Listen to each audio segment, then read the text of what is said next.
కూటమి ప్రభుత్వం ఈరోజు అధికారంలోకి వచ్చాక ప్రజలకి మంచి చేయాలి, రాష్ట్రాన్ని అభివృద్ధి వైపుకు నడిపించాలి, ప్రజలకి తాము మేనిఫెస్టోలో చెప్పిన ప్రతి ఒక్కటి అందజేయాలన్న చిత్తశుద్ది లేకుండా కేవలం రెడ్ బుక్ రాజ్యాంగం అంటూ రాజ్యాంగానికి విరుద్ధంగా ఈరోజు వాళ్ళు తప్పుడు కేసులు పెట్టి వాళ్ళు చేస్తున్న హెరాస్మెంట్ చూస్తుంటే చాలా అసహ్యం వేస్తుంది. ఈరోజు వైఎస్ఆర్ కాంగ్రెస్ పార్టీ నాయకుల మీద కేసులు పెట్టి వాళ్ళని అరెస్ట్ చేసి కోర్టుకు తీసుకువెళ్లి కోర్టులో బెయిల్ ఇచ్చే లోపల ఇంకో పోలీస్ స్టేషన్ లో ఇంకో కేసు పెట్టి మళ్లీ ఇంకో కోర్టుకు తీసుకెళ్తాం, అక్కడి నుంచి బయటకు వస్తే మళ్లీ ఇంకో కోర్టులో కేసు పెట్టి ఇంకో చోటుకు తీసుకెళ్తాం. ఇది మనం కళ్ళారా పోసాని కృష్ణమురళి కేసులోనే మనం చూస్తున్నాం. అలా చాలా మంది మీద కూడా జరుగుతున్న విషయాన్ని ప్రజలు తెలుసుకోవాలి.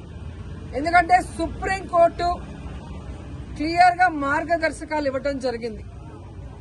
ఒక మనిషిని అరెస్ట్ చేశాక ఒకవేళ ఆ మనిషి మీద వేరే వేరే పోలీస్ స్టేషన్ లో కేసులుంటే వాటన్నిటికీ పీటీ వారెంట్ ఇచ్చి ఒకే చోట విచారణ చేయాలని స్పష్టంగా ఉన్న వాంటెడ్ గా ఈరోజు జిల్లాలకి పోసాన కృష్ణమురళి గారిని వెహికల్లో తీసుకెళ్లి ఎలా హ్యూమిలేట్ చేస్తున్నారు, ఆయన ఆరోగ్య పరిస్థితి బాగా లేకపోయినా ఆయన ఏ విధంగా టార్చర్ పెడుతున్నారో మనం కళ్ళారా చూస్తున్నాం.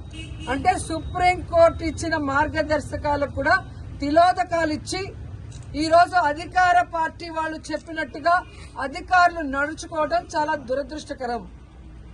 ఈరోజు వాళ్ళకి నేను సూటిగా చెప్తున్నాను, అధికారులకి అధికార పార్టీ చెప్పిందని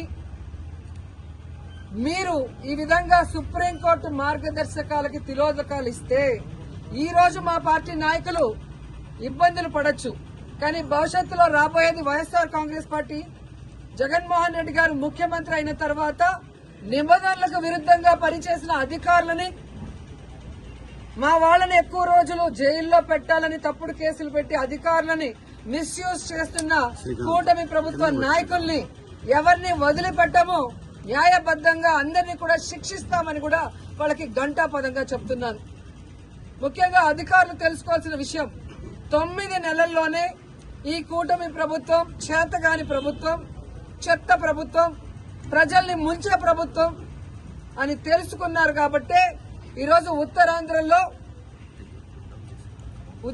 ఉపాధ్యాయులు ఏ విధంగా తెలుగుదేశం పార్టీ సపోర్ట్ చేసిన, కూటమి ప్రభుత్వం సపోర్ట్ చేసిన వ్యక్తిని ఎలా ఓడించారో అర్థమైతే రాబోయే జమిలీ ఎన్నికలైనా సాధారణ ఎన్నికలైనా అధికారంలోకి వచ్చేది వైఎస్ఆర్ కాంగ్రెస్ పార్టీ అనేది తెలుసుకోండి.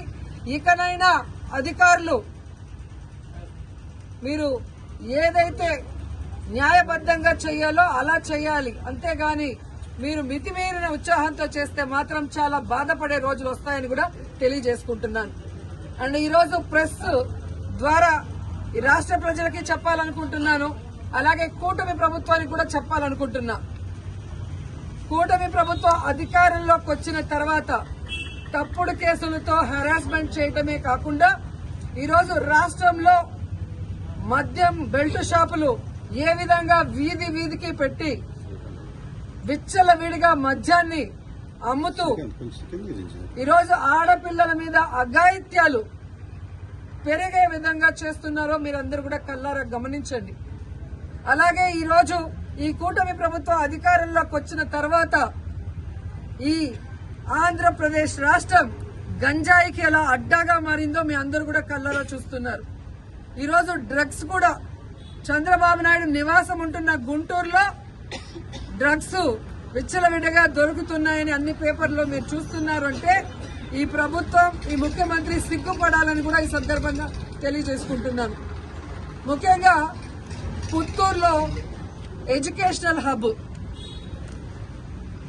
ప్రైవేటు ప్రభుత్వ ఇంజనీరింగ్ కళాశాలలు, డిగ్రీ కళాశాలలు, అలాగే మెడికల్ కళాశాల, ఆయుర్వేదిక్ కళాశాల, ఇలా ఎన్నో కాలేజీలు పుత్తూరులో ఉంటే ఈరోజు గంజాయికి అడ్డాగా మారింది.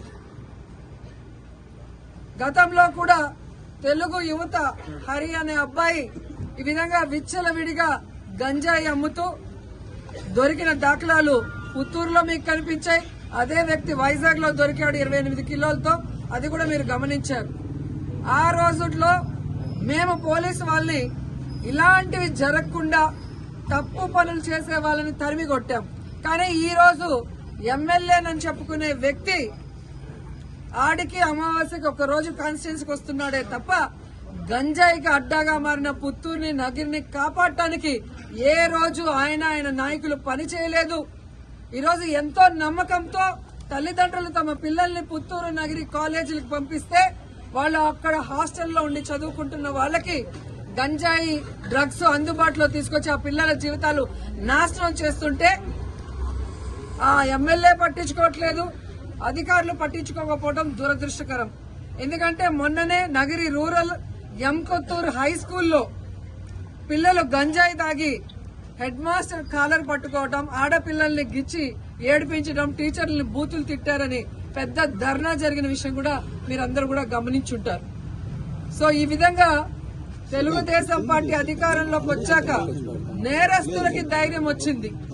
నేరాలు చేయడానికి ఏదో వాళ్ళకి లైసెన్స్ ఇచ్చిన విధంగా రాష్ట్ర వ్యాప్తంగానే కాకుండా నగిరిలో కూడా చాలా దౌర్భాగ్య స్థితిలోకి ఈ ప్రభుత్వం తీసుకెళ్లటం బాధాకరం. ఒక పక్క 100 రోజుల్లో గంజాయి అరికడతానని చెప్పి ముఖ్యమంత్రి గారు, హోమ్ మినిస్టర్ గారు చెప్తారు. కానీ 100 రోజులు అయిపోయింది. కుప్పంలో గంజాయి సాగు జరుగుతూ కూడా మీరు వీడియోలన్నీ చూసుంటారు.